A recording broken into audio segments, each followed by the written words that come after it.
भगवान शिव ने सुनाई दुर्वासा ऋषि और कल्प वृक्ष की कथा। आइए जानते हैं एक कथा के माध्यम से।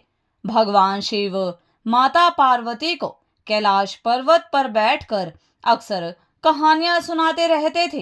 फिर एक दिन की बात है, माता पार्वती भगवान शिव से कहती है कि हे प्रभु, आज मेरा मन कोई चमत्कारिक व अद्भुत कथा सुनने का कर रहा है। तब माता पार्वती के मुख से यह बात सुनने के बाद भगवान शिव कहते हैं कि ठीक है पार्वती, आज मैं आपको बहुत ही अद्भुत और चमत्कारिक कथा सुनाता हूँ। हे पार्वती, यह कथा भगवान श्री राम के जीवन से जुड़ी हुई है। यह बात तब की है जब एक बार दुर्वासा ऋषि ने भगवान श्री राम जी की परीक्षा लेने की सोची और वह उनके भवन में आ बैठे थे। फिर भगवान शिव माता पार्वती को कहते हैं कि हे देवी पार्वती, तुम इस कथा को पूरे मन से और ध्यान लगाकर पूरी सुनना।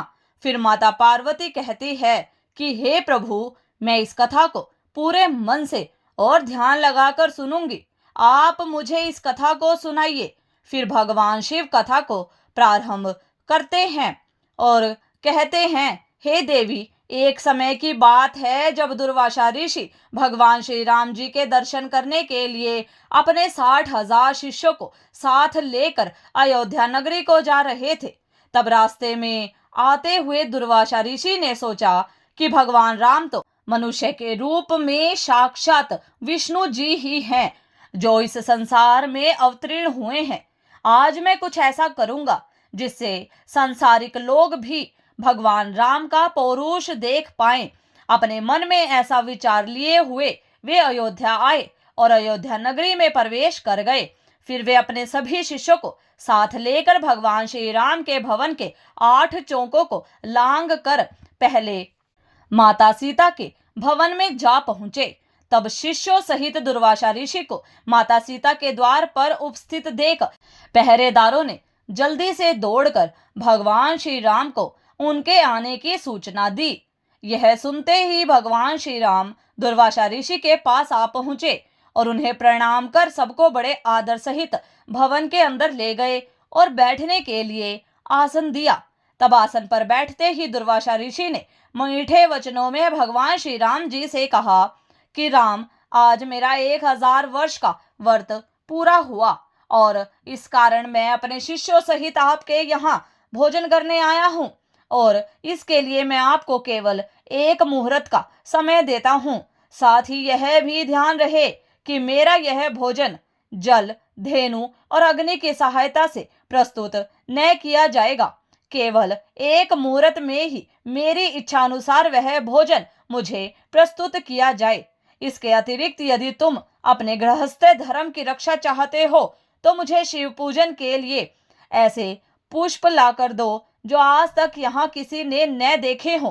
यदि यह सब तुम नहीं कर सकते हो तो मुझसे अभी स्पष्ट कह दो कि मैं इसे करने में असमर्थ हूँ। मैं यहाँ से चला जाऊंगा। फिर दुर्वासा ऋषि की यह बात सुनकर भगवान श्री राम ने मुस्कुराते हुए नम्रता से कहा, भगवान, मुझे आपकी यह आज्ञा स्वीकार है। फिर भगवान श्री राम की बात सुनकर दुर्वासा ऋषि ने प्रसन्न होकर कहा, जब तक मैं सरयू नदी पर स्नान करके वापस आता हूँ, तुम शीघ्रता से सब काम करना। हमारे लिए सब सामग्रियों को प्रस्तुत करने के लिए अपने भाइयों तथा सीता को भी शीघ्रता करने के लिए कह देना। फिर भगवान श्री राम ने दुर्वासा ऋषि से कहा कि अच्छा भगवान, आप जाइए और स्नान करके आइए। फिर दुर्वासा ऋषि स्नान करने चले जाते हैं। आगे भगवान शिव माता पार्वती को कहते हैं कि हे देवी, यह सब सुनने के बाद भगवान श्री राम थोड़ा चिंतित हो गए और सोचने लगे कि अब क्या किया जाए जिससे दुर्वासा ऋषि को संतुष्ट किया जाए। वहीं लक्ष्मण, भरत, शत्रुघ्न और माता सीता तथा मंत्रीगण सब के सब व्याकुल होकर भगवान श्री राम की ओर देखने लगे कि महर्षि ने तो इस प्रकार के सब अद्भुत वस्तुएं मांगी हैं। इसके लिए देखें कि अब भगवान क्या करते हैं, क्योंकि बिना अग्नि, जल और बिना गौ के उनके लिए किस प्रकार से भोजन प्रस्तुत करते हैं। तब भगवान श्री राम ने लक्ष्मण से एक पत्र लिखवाया, फिर उस पत्र को अपने बाण में बांधकर धनुष पर चढ़ाया और छोड़ दिया। वह बाण वायु वेग से उड़कर अमरावती में देवराज इंद्र की सुधर्मा नामक सभा में जाकर उनके सामने गिर पड़ा। उस बाण को देखकर पहले तो देवराज इंद्र व्याकुल हो गए कि यह बाण किसका है। फिर उठाकर देखा तो उस पर भगवान श्री राम का नाम लिखा हुआ था। फिर उसमें बंधे हुए पत्र को खोलकर पढ़ा। पत्र खोलते ही वह बाण फिर वहां से उड़कर भगवान श्री राम के तरकस में आ घुसा। उधर देवराज इंद्र ने उस पत्र को सभा में बैठे हुए सब देवताओं को सुनाया। उसमें लिखा था, देवराज इंद्र, तुम स्वर्ग में सुखी रहो। मैं सदा तुम्हारा स्मरण करता हूँ, परंतु मैं तुम्हें आज एक आज्ञा देता हूँ। आज 1000 वर्ष के भूखे दुर्वासा ऋषि अपने 60,000 शिष्यों के साथ अयोध्या नगरी में आए हैं। वे ऐसा भोजन चाहते हैं जो गौ, जल अथवा अग्नि के द्वारा सिद्ध न किया हो, और इसके साथ ही उन्होंने शिव पूजन के लिए ऐसे पुष्प मांगे हैं जिन्हें कि अब तक मनुष्यों ने न देखा हो। मैंने उनकी यह मांग स्वीकार कर ली है। वे सरयू नदी में स्नान करने गए हैं, इसीलिए तुम शीघ्र ही कल्प वृक्ष और पारिजात जो क्षीर सागर से निकले हैं क्षण मात्र में मेरे पास भेज दो। इसके लिए रावण के संहारक मेरे बाणों की प्रतीक्षा मत करना। यह पत्र देवताओं को सुनाकर देवराज इंद्र तत्काल उठ खड़े हुए और कल्प वृक्ष तथा पारिजात को साथ लेकर देवताओं सहित विमान में बैठकर अयोध्या नगरी में आ पहुंचे। फिर लक्ष्मण जी ने जब देवराज इंद्र को अपने यहाँ आया हुआ देखा तो तुरंत उनका स्वागत किया और फिर देवराज इंद्र को भगवान श्री राम जी के पास लेकर गए। वहां पहुंचकर पारिजात और कल्प वृक्ष को भगवान श्री राम को अर्पण किया। इतने में ही सरयू तट के दुर्वासा ऋषि ने अपने एक शिष्य को भगवान श्री राम के पास भेजा कि तुम जाकर देखो कि श्री राम इस समय क्या कर रहे हैं। मैंने जो आज्ञा दी है उसके अनुसार कुछ अन्न अब तक बना है कि नहीं, अब तक वैसे ही चिंता मग्न हैं या कुछ कर रहे हैं। यदि मेरी आज्ञा अनुसार पकवान प्रस्तुत कर रहे हैं तो अब तक कितनी सामग्री तैयार हुई है, यह सब तुम चुपके से देखकर वापस मेरे पास आओ। तब जो आज्ञा ऐसा कहकर वह शिष्य श्री राम के भवन में आया। देखा तो कल्प वृक्ष और पारिजात से युक्त देवताओं की मंडली में मर्यादा पुरुषोत्तम श्री राम विराजमान हैं। यह देखकर उस शिष्य ने शीघ्र ही दुर्वासा ऋषि के पास जाकर वह समाचार कह सुनाया। शिष्य की यह बात सुनकर दुर्वासा ऋषि को आश्चर्य हुआ। जल्दी से स्नान कर शिष्यों को साथ लेकर दुर्वासा ऋषि भगवान श्री राम के भवन में आ पहुंचे।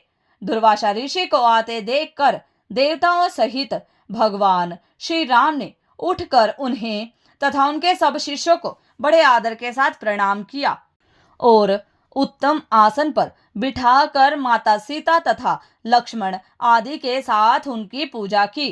फिर जिन पुष्पों को मनुष्य ने अब तक नहीं देखा था, शिव पूजन के हेतु पारिजात के उन पुष्पों को भगवान श्री राम ने दुर्वासा ऋषि के सामने प्रस्तुत किया।